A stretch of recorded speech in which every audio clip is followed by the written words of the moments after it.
I guess I'll start off and register my grievances here. I'd like to understand, I'd like to know why the WTA members, players, whatever they are, can't be more professional in terms of, this is the only sport I know where the players set the time when they're going to meet the media. And consistently, they're late. And in fact, you're 8 minutes late. But I'm saying but that's good, because most of the week we've been 15, 20 minutes late. It was a 2:15 press conference yesterday. At 2:30, we were told it had been scheduled for 2:45. This is time away from things we could be doing, other things. We could be watching matches. We could be writing. It's a difficult situation here because the press box, the working area is a distance away from the interview room. And we spend a lot of time just waiting around for players who have set the time. They've said when they want to meet the media, but they can't get here on time. Well, then that has to be changed. I appreciate your bringing It's been going on for 20 years. First time I covered this tournament was 1967. And since the time the women have had a separate tournament here, every year it's the same problem. Every year. And, I've talked to numerous people, have had your job, and it never changes. Mm-hmm. If the player doesn't want to be here until 2:45, say 2:45. Yeah, there are things. But don't say 2:15. Yeah. Okay.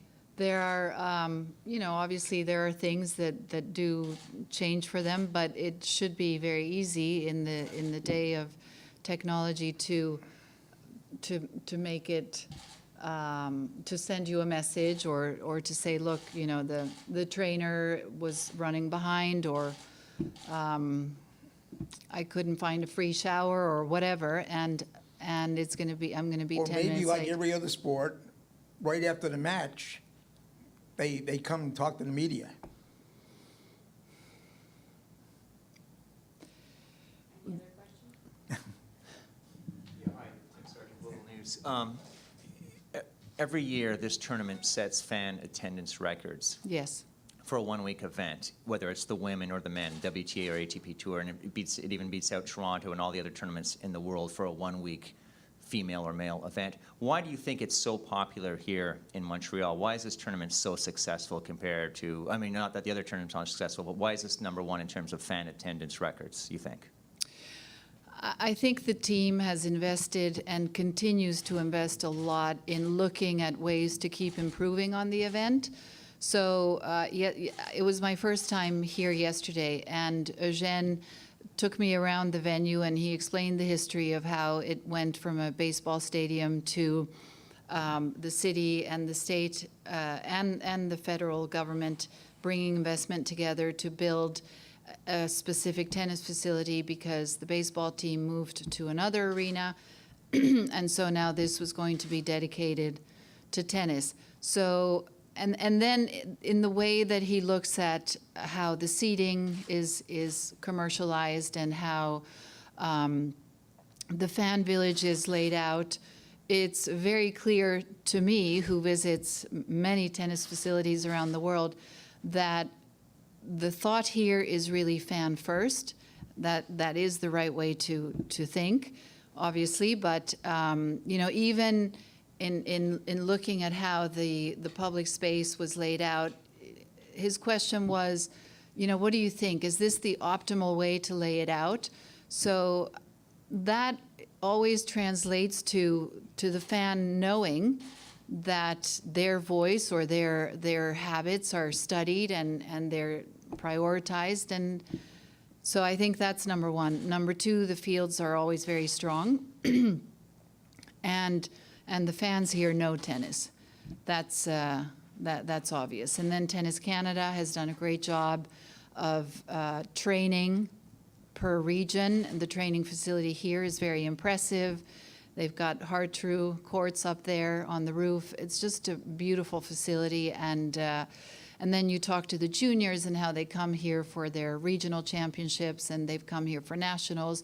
So the whole infrastructure is very much geared toward success for the sport.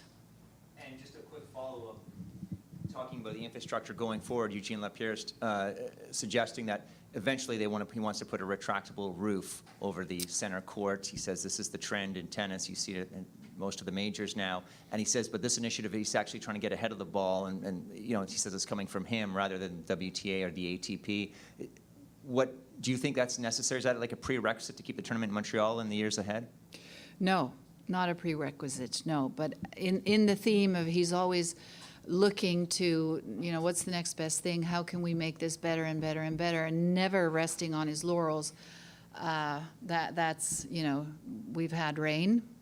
And so then the other tournaments are solving that by becoming rain-proof.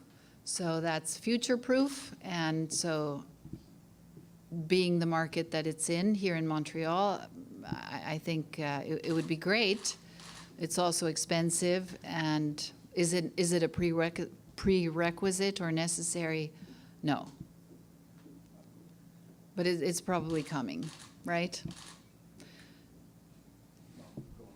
No, if I were a betting woman, I'd say it's probably coming at some point in the next 5 to 10 years. Any other changes that you see that are required in order to keep this tournament as popular as it is, or any pressures you're putting on Eugene, or any suggestions, No. or how do you sort of? No, the visualize? team here is best in class, and it's such a pleasure to be here because, in fact, we're working on our finals moving forward, and you get a lot of ideas here of what you can do and what to avoid, and so it's perfect from the seats for the fans. There's not a bad seat in this house. We've looked at all of them. The atmosphere is very inclusive. The player facilities are amazing. The people are amazing. It's one of the best tournaments in the world, for sure. You mentioned the popularity of the tournament and how the facilities and everything. However, the tournament compared to the men's tournament is not the same category. So the prize money is less. The points are a little less as well. Do you see any way this tournament can become can get to that next level where the prize money would be the same and maybe there would be less withdrawals from players and stuff like that? Well, the tournament is one of the top 9 on the WTA Tour, so it is comparable to the men. The sports do not mirror each other exactly, and but in as far as if you take these similar two contexts, then they are pretty similar. The prize money and the points, that again is structured a little bit differently. But I do see this tournament continuing on its growth trajectory. And if you take the general growth of women's tennis around the world, Canada is one of the beacons. So you've got the premier mandatories, 4 of them, and then the premier 5s, 5 of them. So it's one of the top 9. And it is, the Western tournaments are the traditional tennis markets, and then you see a lot of emergence in the East, specifically in Asia, and specifically in China. And you see that the East looks towards the West to learn how a tennis event is run, and together the popularity keeps growing. So it's sometimes tough in my role because you try to balance. You always try to do what's best for the sport, and there's a lot of demand for women's tennis. So tournaments have left markets in Europe, tournaments have left the United States, and that is what's harder to keep up than the men. I would honestly say that it's harder for traditional tournaments to keep up with the cash infusion that new markets receive than it is to keep up with the ATP. So in other words, you do not see in the short term this tournament becoming maybe a premium, like Mandatory? a mandatory. Mandatory?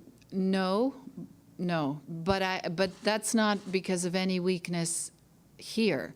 It's because there are only 4 and they're not going anywhere. But the 5 exclusive club of the Premier Fives are also not going anywhere, and they also keep growing in tandem with those mandatory events. So I think, the field here is extremely strong, and you certainly have a top product. So is there a reason to seek one of those premier mandatories? I don't think so. Why are the premier mandatories capped at 4? I mean, this Well- tournament, this tournament could offer more prize money, and has offered more prize money, but WTA's turned it down. It has.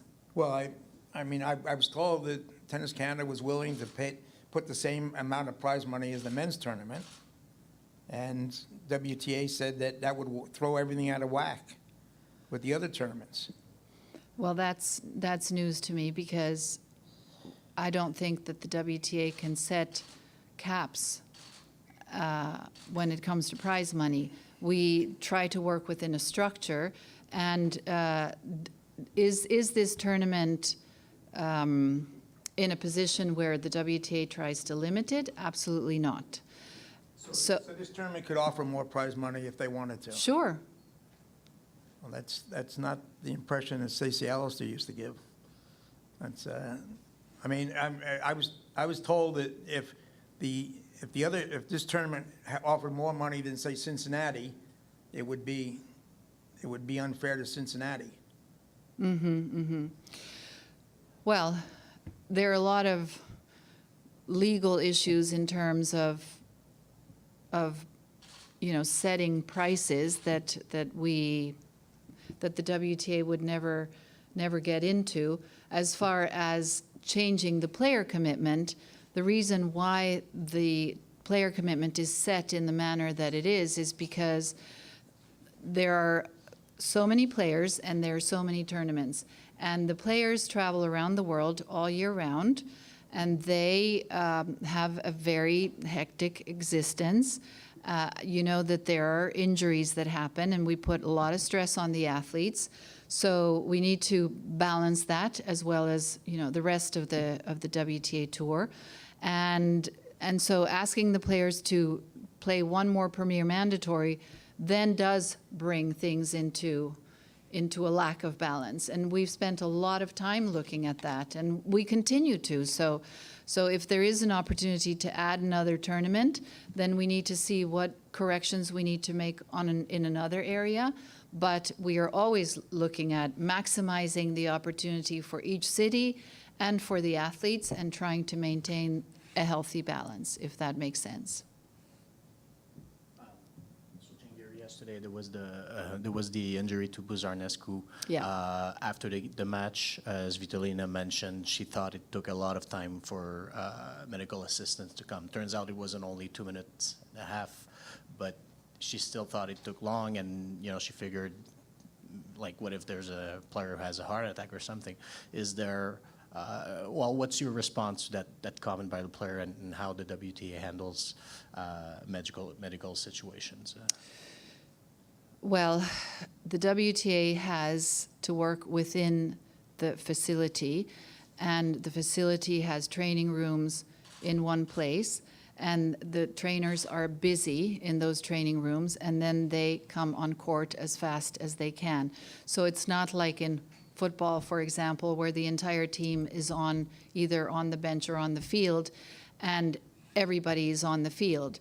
This is a little bit different, and 2.5 minutes is, I don't know, we reviewed the footage very extensively, and the trainer ran from the training room to the court. It took her 2.5 minutes. She's carrying a lot of equipment. When you're in that moment, I don't know if you've ever been in a serious situation, a crisis situation like that, but it seems to go on forever. So I think treatment was given fast. It was done well. She was taken to the hospital, And I don't know what we could have done better. When the trainers are not busy in the training room, they are courtside. So they are often courtside, but sometimes they can't be. And again, you know, you need to do the best that you can to balance treatment everywhere. And I thought yesterday was horrifically unfortunate, but the team did a great job. 2.5 minutes may have seemed like 20 minutes, but it was 2.5 minutes. Any more questions? Oh, you guys are tough. Thank you so much. Thank you. And I will absolutely take on this media issue. No, no, that's. Professionalism, it's a question of respect for the press. Yeah, and yeah, the media. yeah. No, and you're right. And, You know what? I started This- in that this job. This organization has not had a lot of respect for the media over the years. Well, I am very sad to hear that Yeah, that's your perception, because we No, do a that's- lot that's- of work for That's the, my reality. It's, well, I am sorry that this is your reality, because I mean, I can tell you that the work that, we do so much work for the media. So let's take this up, let's see if we can improve on this issue, and I promise you that we're going to do our best. And what I wanted to tell you is that I started Yeah. in 1986 in that job, and I know how frustrating it can be to get the player to the media, and the player has lots of priorities, and, But again, it's again, they're setting the time. yeah, They're setting the time. Yeah. We're not setting the time. We're not asking them to be there at a certain time. They're telling us to be here at a certain time. yeah, They should be here. absolutely. Thank you. Thank you. Thank you.